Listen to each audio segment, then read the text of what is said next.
বান্দরবানের আলীকদম উপজেলার দুর্গম এলাকাতেও ছড়িয়ে পড়েছে হাম।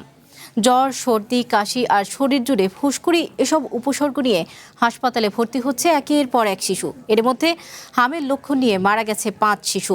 মূল ভূখণ্ডের সাথে যোগাযোগ বিচ্ছিন্নতার কারণে পরিস্থিতি নিয়ন্ত্রণে আনতে হিমশিম খাচ্ছে স্বাস্থ্য বিভাগ। সবুজ পাহাড় আর নিস্তব্ধতার আড়ালে ভয়াবহ এক স্বাস্থ্য সংকট। বান্দরবান জেলার আলীকদমের কারুকপাতা ইউনিয়নে নীরবে ছড়িয়ে পড়েছে হাম সংক্রমণ। জ্বর, সর্দি, কাশি, শরীরে লাল ফুসকুড়ি এসব উপসর্গ নিয়ে গত এক সপ্তাহে শতাধিক রোগী হাসপাতালে ভর্তি হয়েছে। এরই মধ্যে হাম উপসর্গ নিয়ে মারা গেছেন 5 শিশু। জেলার বিভিন্ন হাসপাতালে হাম উপসর্গ নিয়ে ভর্তি আছে অর্ধশতাধিক, যাদের অধিকাংশই শিশু।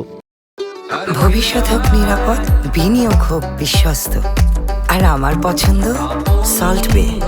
ওয়েলকাম টু সল্ট বে।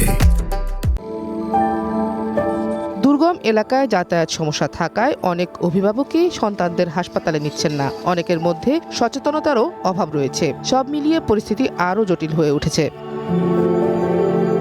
হাম নিয়ন্ত্রণে আলীকদম স্বাস্থ্য কমপ্লেক্সের একাধিক মেডিকেল টিম সহ সেনাবাহিনীর সদস্যরাও কাজ করছে কারুকপাতা এলাকায়। বাড়ি বাড়ি গিয়ে শনাক্ত করা হচ্ছে আক্রান্ত শিশুদের।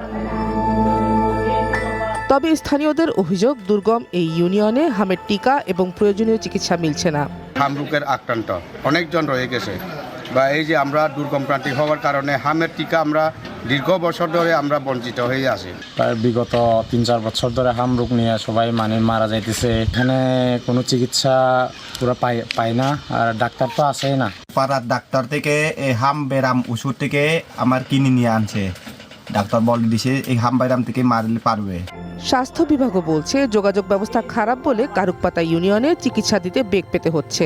আসলে ওখানে আলীকদমের মূল হচ্ছে দুর্গমতা। আমরা দুর্গমতার কারণে আমরা ওখান থেকে আমাদেরকে আসলে রিচ করতে অনেক কষ্ট হয়ে যাচ্ছে। তারপরেও আমাদের মেডিকেল টিম ওখানে কাজ করছে। তারা ওখান থেকে রোগীদেরকে সার্চ করে নিয়ে আসছে। যাদেরকে হাসপাতালে নিয়ে আসছে তাদেরকে আমরা চিকিৎসার আওতায় এনে যথাযথ চিকিৎসা করে আমরা সুস্থ করার চেষ্টা করে যাচ্ছি। স্বাস্থ্য বিভাগের তথ্য মতে গত কয়েক সপ্তাহে আলীকদমে হামের লক্ষণ নিয়ে ভর্তি হওয়া অর্ধশতাধিক রোগী সুস্থ হয়ে বাড়ি ফিরেছেন। One national desk.